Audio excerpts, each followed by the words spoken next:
Hello friends, welcome back to my channel simply style ज़िंदगी। मैं हूँ सुरंजना और आज का वीडियो स्टार्ट कर रही हूँ सुबह के टाइम से। तो कल रात को काफ़ी ज़्यादा बारिश हुई थी यहाँ पे, तो आज मैं अपने प्लांट्स का थोड़ा बहुत रिकॉर्डिंग कर रही हूँ। ये 2 एलोवेरा प्लांट्स हैं जो मैंने लगाए थे कुछ दिनों पहले, बट धूप के वजह से इनकी हालत बहुत ज़्यादा बिगड़ गई थी। पर जितना भी मैं इसमें पानी दे रही हूँ या जो भी इसका देखभाल कर रही हूँ, किसी तरीके से पत्ते खिल नहीं रहे थे। पर अभी आप देख सकते हैं कि 1-2 पत्ते अच्छे से खिल रहे हैं, ग्रीन हो रहा है। और इस पॉट में भी लगाया था पर इसका जो प्लांट है वो सूख गया, एलोवेरा प्लांट। पता नहीं, शायद प्लास्टिक का पॉट है या इसलिए, I don't have any idea, जो भी है।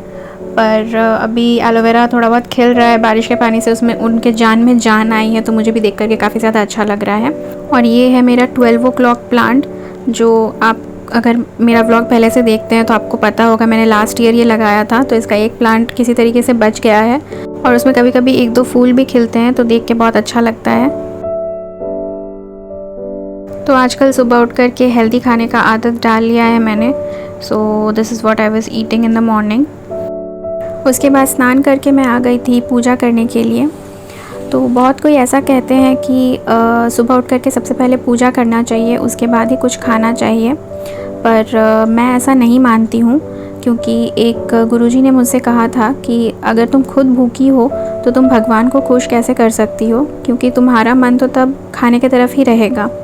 तो आत्मा को दुखी करके परमात्मा को कभी खुश नहीं किया जा सकता है। और एक और रीज़न ये भी है कि मैं थायराइड की दवाई खाती हूँ, जैसा कि आप लोगों को पता ही होगा। तो इसलिए भी मैं कोशिश करती हूँ कि मैं ज़्यादा देर खाली पेट ना रहूँ। वैसे सबका अपना अपना नज़रिया है, आप क्या सोचते हैं ज़रूर बताइएगा। तो चलिए, खाने की बात करते करते अब आ ही गए हैं खाने पे। तो आज ब्रेकफास्ट में था दम आलू की सब्ज़ी और पूरी। और सुबह जब पापा बाज़ार जा रहे थे तो मैंने उनसे कहा था कि जलेबी भी ले आइएगा। पूरी बनी रही है तो पूरी के साथ जलेबी खाने का मज़ा ही कुछ और होता है। तो वो 2 पीस जलेबी लेकर के आए थे। मैंने कहा था मेरे लिए 1 ही पीस लाइएगा, तो वो 2 पीस लेकर के आए थे। तो एक मैंने अपने हस्बैंड को दे दिया और एक अपने लिए रखा। मम्मी पापा नहीं खाते हैं क्योंकि वो लोग दोनों शुगर के पेशेंट हैं, इसलिए वो लोग अवॉइड करते हैं ये सब खाना। वैसे मैं भी अवॉइड करती हूँ, क्योंकि मैं भी वेट लॉस पे काफ़ी ज़्यादा ध्यान दे रही हूँ आजकल।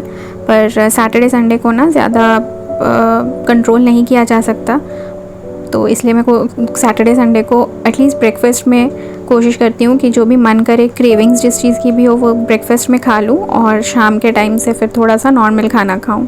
तो चलिए, आप लोगों से बात करते करते ब्रेकफास्ट भी मैंने ले लिया और खा भी लिया था ऑफ कोर्स। तो आप लोग सोच रहे होंगे कि मैं फ़्लैट के बारे में, अपने न्यू फ्लैट के बारे में आप लोगों के साथ कुछ शेयर नहीं कर रही हूँ, जबकि मैंने प्रॉमिस किया था कि जो भी काम वहाँ पे होगा, जो भी रेनोवेशन का वर्क होगा, मैं सब कुछ शेयर करूँगी आप लोगों के साथ। तो चलिए, आपको लेकर के चलते हैं फ्लैट के एक छोटे से टूर में कि उसमें क्या क्या काम हो रहा है।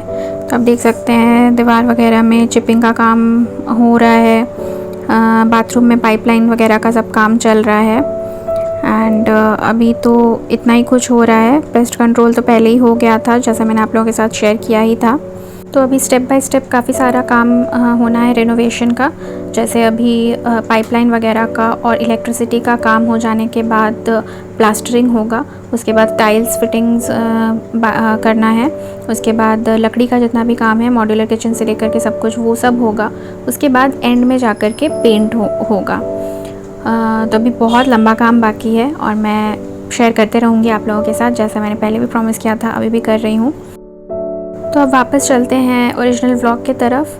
तो ये जो आम का पेड़ है जो मेरे खिड़की से दिखता है, आपने पिछले काफ़ी व्लॉग्स में देखा होगा।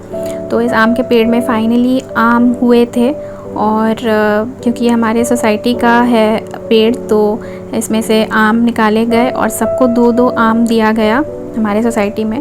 सो these were the 2 mangoes that we got. मैं बहुत एक्साइटेड थी इसे खाने के लिए, पर इसे पकना ज़रूरी था, तो हमने पेपर में मोड़ करके राइस के डब्बे में डाल दिया था। और जब ये पक के निकला कुछ दिनों बाद, तो ये इस तरीके का था। और ये आम इतना ज़्यादा टेस्टी था। अगर आप डायरेक्ट पेड़ का आम खाते हैं तो आपको पता होगा, पर जो लोग नहीं खाते हैं मेरे जैसे, मतलब हम लोग तो मार्केट से ख़रीद के ही खाते हैं, तो जो लोग नहीं खाते हैं और डायरेक्टली आम पेड़ का आम खाएंगे तो इसका स्वाद ही कुछ और था। और इसके बाद मुझे बाज़ार का आम अच्छा ही नहीं लग रहा है खाने में। तो फ्रेंड उसके बाद दोपहर में मैं कुछ खास रिकॉर्ड कर नहीं पाई। फिर आते हैं डायरेक्टली शाम के टाइम पे मैं आ गई थी कॉफ़ी बनाने के लिए। मुझे बहुत मन कर रहा था आज कॉफ़ी पीने का, इसीलिए क्योंकि बारिश वगैरह भी हुई थी तो मन हो ही जाता है कॉफ़ी पीने का। वैसे मैं कॉफ़ी की इतनी बड़ी फ़ैन हूँ नहीं, आपने मेरे मैक्सिमम व्लॉग्स में देखा होगा कि मैं ग्रीन टी ही प्रेफ़र करती हूँ ज़्यादा से ज़्यादा। पर आज बहुत दिनों बाद मन किया तो मैंने सोचा चलो थोड़ा सा कॉफ़ी बना लेते हैं। और दूध भी खौलाना था तो इसीलिए उसे भी बैठा दिया। उसका दही जमाना था मुझे रात को, which again I couldn't record, but जितना भी रिकॉर्ड कर पाई हूँ वो सब मैं आप लोगों के साथ शेयर करने की कोशिश करती हूँ। तो आप देख सकते हैं अभी मैं आ गई हूँ कॉफ़ी बनाने के लिए। दूध मैंने बैठा ही दिया था और इधर मैं चीनी ले रही हूँ, coffee powder and few drops of milk, क्योंकि मुझे इसे अच्छे से फेंटना है। इससे झाग अच्छा आता है, ऊपर में जो फोम होता है वो अच्छा आता है, तो इसलिए मैं इस तरीके से ही कॉफ़ी बनाती हूँ। तो बहुत देर तक फेंटने के बाद थोड़ा सा कलर इसका लाइट हो गया and this is what I could do. और उसके बाद मेरा कॉफ़ी बन करके तैयार हो गया था almost and I enjoyed the coffee.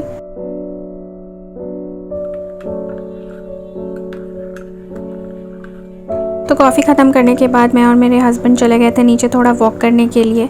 तो हमारे घर के पास ही एक आम का पेड़ है, कितना ब्यूटीफुल लग रहा है आप देख सकते हैं। और हमारे कंपाउंड में ही ये केले का पेड़ हुआ है जो कि बहुत ज़्यादा लंबा हो गया है, पर अभी तक इसमें कोई केला हुआ नहीं है, पता नहीं होगा कि नहीं। तो ये सब रिकॉर्ड करते हुए अब वीडियो के एंड पे हम लोग आ गए हैं। तो अभी बज गए रात के 11 और मैं आ गई हूँ इस वीडियो को एडिट करने के लिए। I am ready with the mike and everything. अभी एडिट करना है वीडियो को।